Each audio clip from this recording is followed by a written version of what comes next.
Good evening, you are listening to the Women in Music show on Gorgeous FM. It is 8 p.m. and now it is time to meet this week's Woman of the Week. And this week it is one of my favourite all-time musicians. I'm thrilled to have her on the show this week. It's DODIE. Now, DODIE first came to my attention in around 2015, 2016, when she was pretty much a full-time YouTuber under the name DODIE, posting relatable videos on the internet about her life. And back then she was open, she was honest, and she felt like a big sister of the internet. And fast forward a few years, she still is open, honest, and feels like a big sister of the internet who now makes music. After releasing 3 EPs since around 2017, she's now made her debut album, Build a Problem, which is out on the 7th of May. And I've had a listen to the album. As a complete DODIE stan, I was just blown away by this album. I was so excited to listen to it, and it did not disappoint. It's so cleverly produced. It flows beautifully between all the songs. And after listening to the album, I was super excited to be able to sit down with DODIE over Zoom. And the first thing I wanted to ask her was how she's feeling at the moment with lockdown and all of that stuff. I have a pillow that has like a smiley face and a sad face on like each side, and every day, I don't know if this is a healthy thing to do, but every day I like prop it up depending on like what like mood I'm in, and like it's been a lot of smileys, and then it was like sad face for a while, especially when I got the news that my album had been pushed back. It was just like sad face, and today I've woken up and I couldn't figure out like a middle ground, so I've put the smiley upside down. So it's kind of like, like I could be feeling better. So I don't really know, to be honest. Yeah, I'm just really missing live music at the moment. Like, I feel like I can only dream of seeing my favourite artist live. I'm guessing that's something you're missing as well. Yeah, oh my God, absolutely. I just can't believe that, like, all of these things will come back. Like, I think whenever I lose something, I spend a long time like grieving it, and so like I'm used to like losing something and being like, okay, it's gone now, and we just move on with our lives without it. And the idea that like something I've been mourning and grieving might be coming back is like really confusing to my brain. It's like, can you talk to me about where your love for music came from? What are kind of like your earliest memories of being around music or playing music? I guess like my family home had like a sort of speaker system, obviously. And whenever the living room was free, I'd just like put in a CD of my choosing, and sort of like bop around the living room and pretend that I was in a music video. Distinct memories of dancing to ABBA a lot of the time. There was that song, what's that song that goes, I'd play around and have a ball. I didn't realise that money. Yeah. Yeah. I didn't realise that have a ball meant like have a ball. Instead I thought it meant like have a ball, and I was like, me and my ball. That's how young I was. It didn't just, I don't know. So yeah, a lot of like listening to music and like jamming, like feeling. A lot of like my parents would play like songs on the way back from like trips into London, and I remember just like looking out car windows and miming and pretending I was in a music video and like rolling a tear out. And then like sort of like growing up, going through teenagehood, I didn't have access to the music that everyone else was listening to. I had a very sort of curated iPod that I was given. So I sort of had to look through that. So, and on there was a lot of like Electric Light Orchestra and the Beatles and Stevie Wonder and like old school stuff. Just loved it forever. And also I played the clarinet in school. Mm-hmm. So that kind of brought me into the more don't know, like logical, mathematical side of things. All of that. Yeah, that's right. There was a bit of ASMR there, of just the word mathematical. That's not a word. Let's be clear. It is now. Mathematical. It sounds much nicer. Yeah, I mean, you just held up your clarinet and you've got your piano behind you. I know, like, you play a lot of musical instruments, but which would you say is like your favourite to play with at the moment? I just really enjoy detuning instruments, especially baritone ukuleles, because they have the depth of a guitar but for strings, which is really helpful. So a detuned ukulele, like in my own way, is probably my favorite thing to play with. Of that. I actually tried to start learning ukulele recently, because when you put up that video of singing Everybody Gets a Kitten by Jeremy Messersmith, I was like, oh, yeah. I'm gonna learn that. I couldn't do it. I'm so bad. No, you absolutely can. You just have to keep on. It's not too hard. It's like, yeah, not too hard, like 3 fingers tops. Yeah, it's like 2 chords, isn't it? Like, and then one at the end, and I just can't like move my fingers around. It's just not trust me, happening. I know that feeling. I know that feeling. So what kind of music are you into now? What's on your playlist, and just going around your Spotify and Apple Music or wherever you get your music from? I listen to my Discover Weekly on Spotify a lot, which like shows me new songs. So that's been very helpful. I re-listened to the whole Andy Shove record and then his newest one as well, which I just adore. I don't know if you've heard of him, but such a vibe. Also listened to a lot of Madison Cunningham recently. Just so talented. Who else? Also my friends, honestly, like Orla Gartland and Greta Isaac, who I live with, are just really sing such great songs. And luckily I've been surrounded by them because they're in release mode, so I'm like, yes. But yeah, I don't really know, just a variety. I personally love Orla Gartland's music as well, and I know you've chosen her for your favourite woman in music, and I was so happy when I saw that, because we had Orla Gartland on for Woman of the Week a few weeks ago. More Like You is such a bop, isn't it? Yeah, it's just like the perfect vibe, and it definitely stayed in my head for, I mean, the first week of release for sure. Just like morning and night, like, oh, I heard it. It's just so good. That's the song chosen by this week's Woman of the Week, DODIE. That is More Like You by Orla Gartland, who is also a previous Woman of the Week. I feel like we're getting a bit of a community together here now. And as I explained earlier, DODIE's got her new debut album, Build a Problem, coming out on the 7th of May. And being a long-serving fan of hers, I was super excited to have a wee listen to it. I started by asking her about the album and kind of what main themes she's trying to kind of put across and talk about. The themes of this album, I keep saying this everywhere, but like I tried planning a narrative of an album.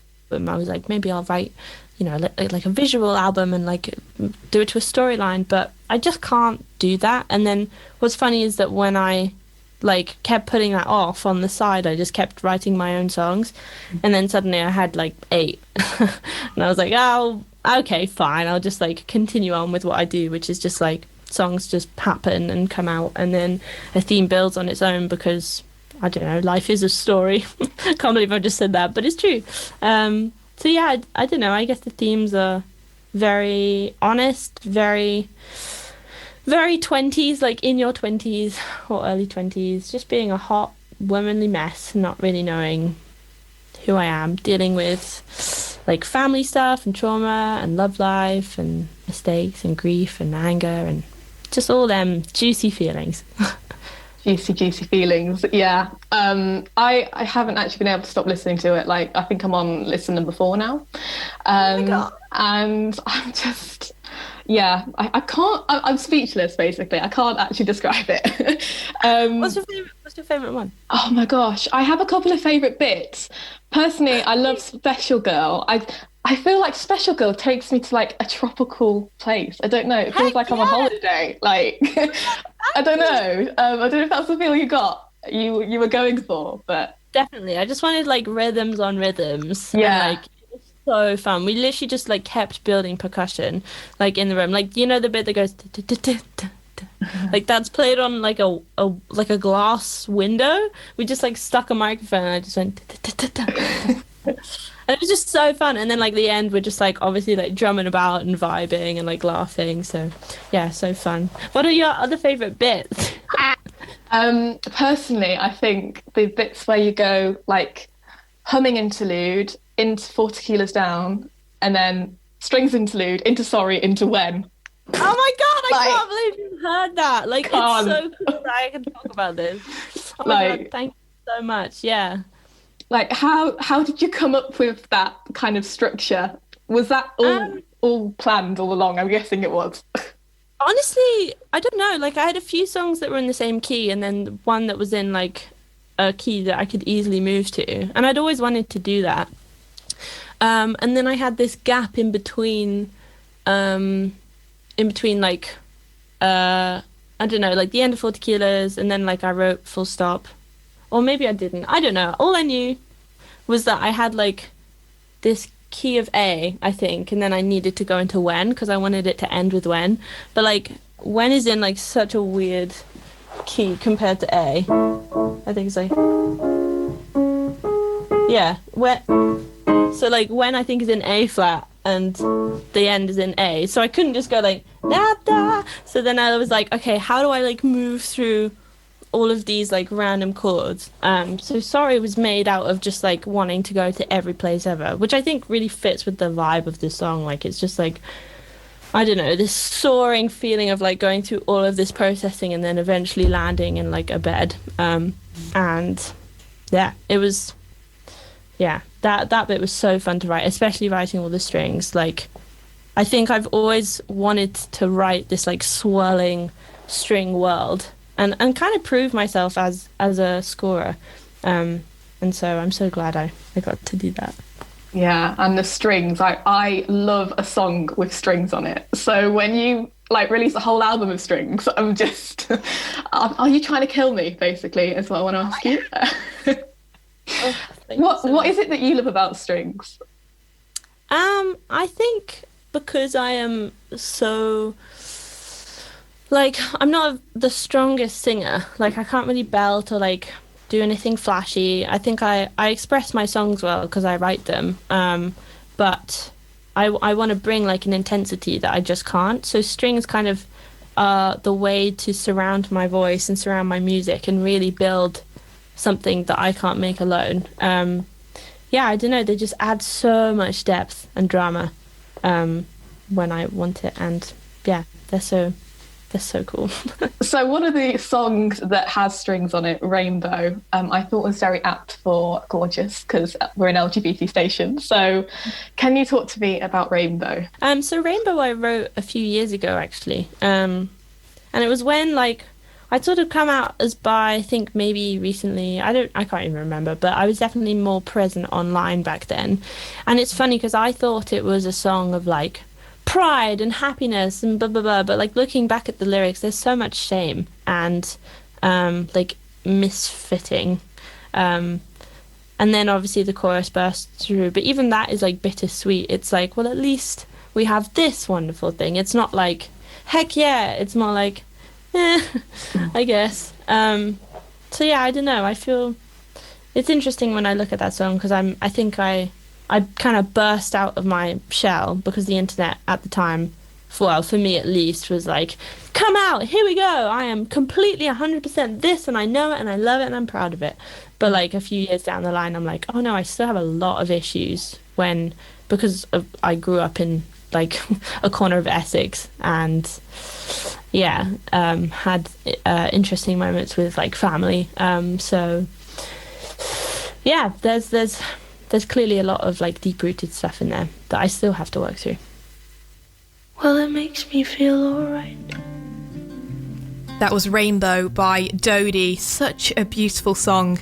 And DODIE is this week's Woman of the Week here on the Women in Music show on Gorgeous FM.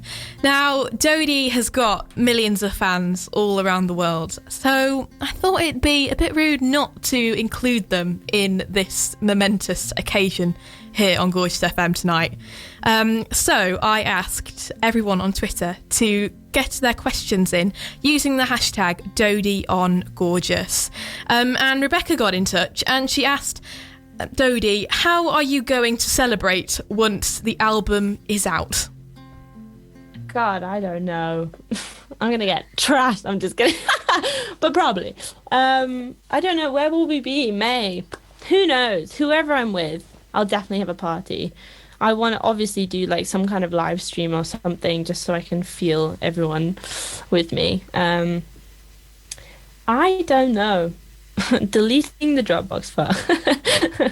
I don't know. Truly just like I want it to be a big party because like releasing an album in a pandemic is weird, and so I'm just gonna have to like make up for it as much as I can by like broadcasting and partying, and yeah, I don't know. Asks, where did you record the album? What was the setup? Did you contribute to any of the production? Yeah, it was kind of like recorded over a mixture of places. The deluxe version is all of those Alotia songs were just me in my bedroom, and that's really interesting because you can kind of hear like what the demos would sound like of all the songs. Like it would just be me in my room, and then what usually happens is I bring that kind of skeleton song or like whatever I've done, added harmonies and my kind of thing, to my producer Joe Rubel, who will kind of like take my MIDI bass and be like, let's add this thing. I'll be like, great, that sounds much better. So yeah, it's very collaborative. And he's so sweet and so patient with my pickiness. I'll be like, I don't have the like technological vocab to describe what I need. So sometimes like he'll play something and I'll be like, Joe, that sounds like a bit quacky. Like, can you make it sound a bit more like whoa? And he'll be like, okay, I think I know what you mean. But he'll nail it every time. And Jess asks, what is your favourite song you've ever written? Is it different or the same from the fan favourites?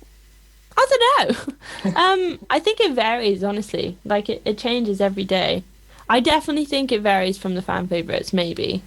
Like, I know a lot of people love a song called Would You Be So Kind, which I kind of like, you know. It's fun to play.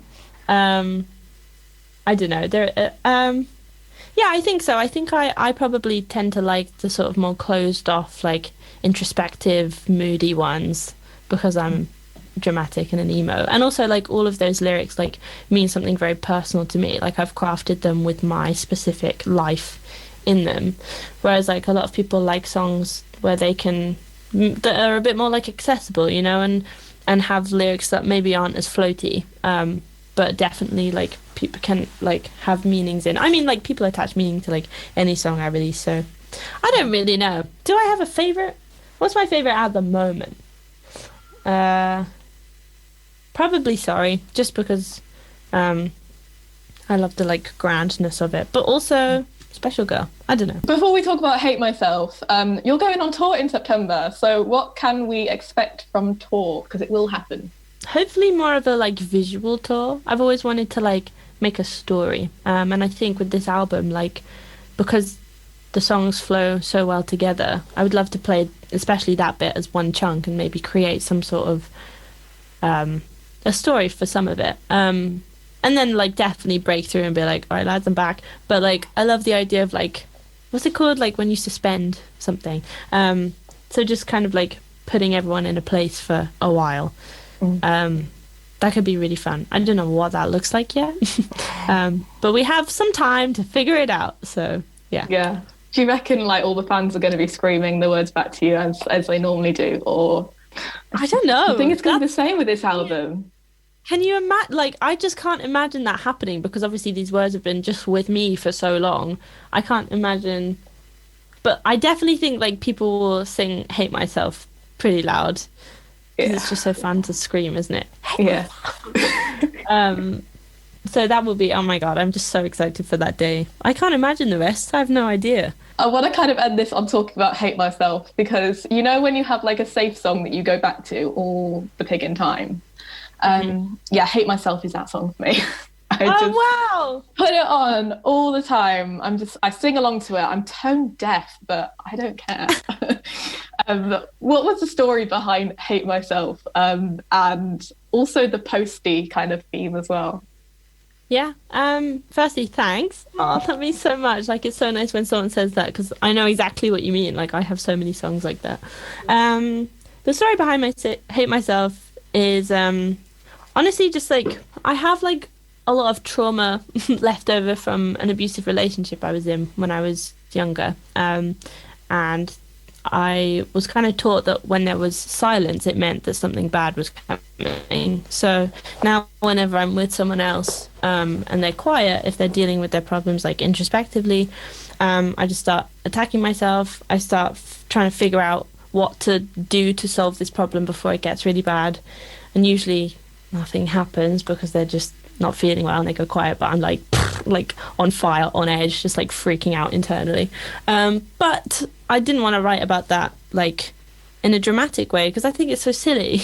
It's so silly to think about like the idea of like two people sitting together and one, like if you could look inside their head, one's like, oh man, I don't feel so well, and I'm like, what can I do? So yeah, I quite like that idea. And then the posty thing, honestly, it just came from listening to the song and knowing I wanted it to be like full of energy. So I imagined like running or sprinting or like something. So then me and my friend Sammy came up with the idea that it was a training video, but for something silly.